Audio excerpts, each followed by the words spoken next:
இதய பிரச்சனைகளுக்கு தீர்வு காண முருகன் ஹாஸ்பிடல்ஸின் முருகன் ஹார்ட் ஃபவுண்டேஷன். இனி அனைத்து வித இதய பிரச்சனைகளுக்கும் வேர்ல்ட் கிளாஸ் ட்ரீட்மெண்ட்ஸ் உங்களுக்காக. முருகன் ஹார்ட் ஃபவுண்டேஷன், உங்கள் இருதயத்தின் நம்பிக்கை. பத்திரிகையாளர் தராசு ஷாம் நம்மிடையே இணைப்பில் இருக்கிற அவரோடு பேசலாம். வணக்கம் திரு ஷாம். தற்பொழுது துணை முதலமைச்சர் உதயநிதி ஸ்டாலின் ஒரு ஸ்டேட்மெண்ட் கொடுத்திருக்கிறார். பத்திரிகையாளர்களை விஜய் சந்திப்பதில்லை அப்படின்றது போன்ற துணியது எப்படி பாக்குறீங்க?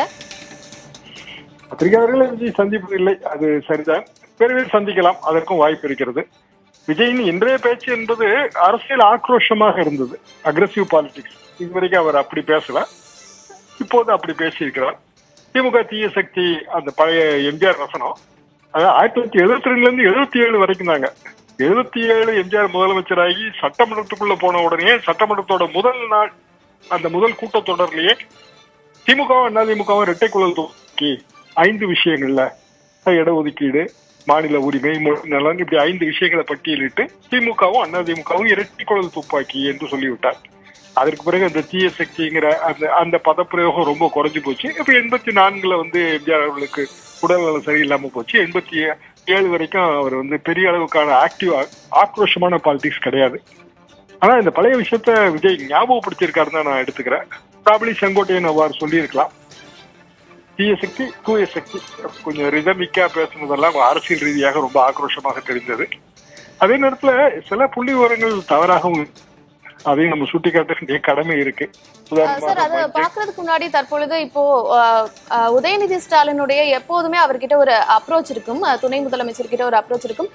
விஜயை பத்தி பேசும்போது பெரிய ஒரு கண்டுக்காத மாதிரியான ஒரு அப்ரோச்சோட இருக்கும். ஆனா இன்னைக்கு அவர் சொல்லும் போது அவர் பத்திரிகையாளர்களை முதல்ல சந்திச்சிருக்கிறாரா, பேச விட்டு பாருங்க தெரியும் அப்படிங்கிற மாதிரியான ஒரு துணி வந்திருக்கு. இங்க விஜய் கிட்ட ஒரு பெரிய அக்ரெஷன் இருக்கிறது இங்கேயும் எதிரொலிக்குதா? விஜய் இப்போதெல்லாம் களத்துல அவங்க கடுமையா விமர்சனம் பண்ண ஆரம்பிச்சிட்டாங்களா. துணை முதலமைச்சர் அவர்கள் திருவண்ணாமலை கூட்டத்துல கூட விஜய் மறைமுகமாக குறிப்பிட்டார், நேரடியாக பெயர் குறிப்பிடல, மறைமுகமாக குறிப்பிட்டார். ஆனால் திமுகவின் மற்ற தலைவர்கள் நேரடியாக பெயர் குறிப்பிட்டு விஜய்க்கு கவுண்டர் கொடுத்துக்கிட்டே தான் இருக்காங்க. ஆரம்பத்துல விஜயை பெரிய அளவுக்கு விஜய் நேரடியாக பெயர் குறிப்பிட்டு சொல்லாமல் தான் இருந்தார்கள். இப்போதெல்லாம் அப்படி இல்லை. ரெண்டாவது, விஜயும் டிஎம்கே வர்சஸ் டிவிகே, களத்துல இல்லாத மத்தவங்களை பத்தி நான் கவலைப்பட வேண்டிய அவசியமே இல்லைன்னு களத்துல இல்லாத பட்டியல்ல பாஜகவை சேர்த்துட்டாரு, அதிமுகவை சேர்த்துட்டாரு, பிற கட்சிகளை சேர்த்தாச்சு. இன்றைய தேதிக்கு விஜயை பொறுத்த வரைக்கும் களம் என்பது திமுக வர்சஸ் டிவிகே. அப்படி வரும்போது திமுகவும் பதில் சொல்லித்தானே ஆகணும். பல்வேறு குற்றச்சாட்டுகள், பள்ளி திறப்பு, அரசு பள்ளிகள் மூடல், இப்படியான குற்றச்சாட்டுகளுக்கு புள்ளி விவரத்தோட பதில் சொல்ல வேண்டிய கட்டாயம் இருக்கு. இன்னும் சொல்லப்படால் விஜய் அவர்களே அப்படி பதில் வரட்டும்னு எதிர்பார்த்து தான் இப்படியான புள்ளி விவரங்களை எல்லாம் சொல்றாரோன்னு கூட எனக்கு ஒரு அரசியல் ஐயா இருக்கு. அந்த புள்ளி விவரங்கள் குறித்து நீங்க சில விஷயங்களை சொல்ல முற்பட்டீங்களே. இல்ல, மஞ்சள் என்பதுங்க, அது அகில இந்திய அளவுல ஒரு பாலிசி மாற்றம் இருக்கு. அதாவது நம்ம பகுதிகள் எல்லாமே நாட்டு மஞ்சள், அவ்வளவு விவசாய பட்டதாரியா இதை சொல்றேன். நாட்டு மஞ்சள் பெரும்பாலும் மருத்துவ குணத்தோடு கூடியது. அந்த ஆக்டிவ் இன்கிரீடியன்ட் மெடிக்கல் பர்பஸ். அப்போ நம்ம நாட்டு ரகம் பயிரிடும் போது அது பெரிய அளவுக்கு ஈல்டு இல்லை. எனவே ஆல் இந்தியா லெவல்ல வறட்சியை தாங்கி வளரக்கூடிய உயர் ரக மஞ்சள் அறிமுகப்படுத்திட்டாங்க. அது இங்க விலை போக மாட்டேங்குது. விலை போகிறது மட்டும் இல்லாம அதை மதிப்பு கூட்டவும் நம்மளால முடியல.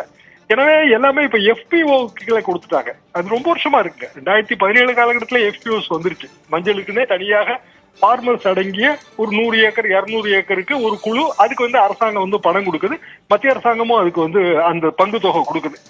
எனவே மஞ்சளை மதிப்பு கூட்டுவதற்காக பெரிய பெரிய அங்காடிகள் திறக்க வேண்டியதோ இல்ல பெரிய பெரிய நிலையங்கள் திறக்க வேண்டியதோ இப்ப இல்ல. அது பாலிசி கிடையாது என்பதுதான் உண்மை. அதே மாதிரி பள்ளிகள் மூடல், அது ஓராசிரியர் பள்ளிகள் தான் கொஞ்சம் மூடியிருக்காங்க. மற்றபடி அரசு பள்ளிகளோட எண்ணிக்கை ரொம்ப அதிகரிச்சிருக்கிறது என்பதுதான் உண்மை. இப்ப இந்த புள்ளி விவரங்களை ரூலிங் பார்ட்டி, ரூலிங் கவர்மெண்ட் தானே கவுண்டர் பண்ண முடியும். அப்படி கவுண்டர் பண்ணும்போது விஜயை அவங்க கணக்குல எடுத்து தானே அரசியல் கவுண்டர் வைக்க முடியும். அது விஜய்க்கு அனுகூலம் தானே. அந்த வகையில அவர் இப்படி பேசியிருக்கலாம். நன்றி திரு ஷாம், உங்களுடைய கருத்துக்களை பகிர்ந்து கொண்டமைக்கு நன்றி. இதய பிரச்சனைகளுக்கு தீர்வு காண முருகன் ஹாஸ்பிடல்ஸின் முருகன் ஹார்ட் ஃபவுண்டேஷன். இனி அனைத்து வித இதய பிரச்சனைகளுக்கும் வேர்ல்ட் கிளாஸ் ட்ரீட்மெண்ட்ஸ் உங்களுக்காக. முருகன் ஹார்ட் ஃபவுண்டேஷன், உங்கள் இருதயத்தின் நம்பிக்கை.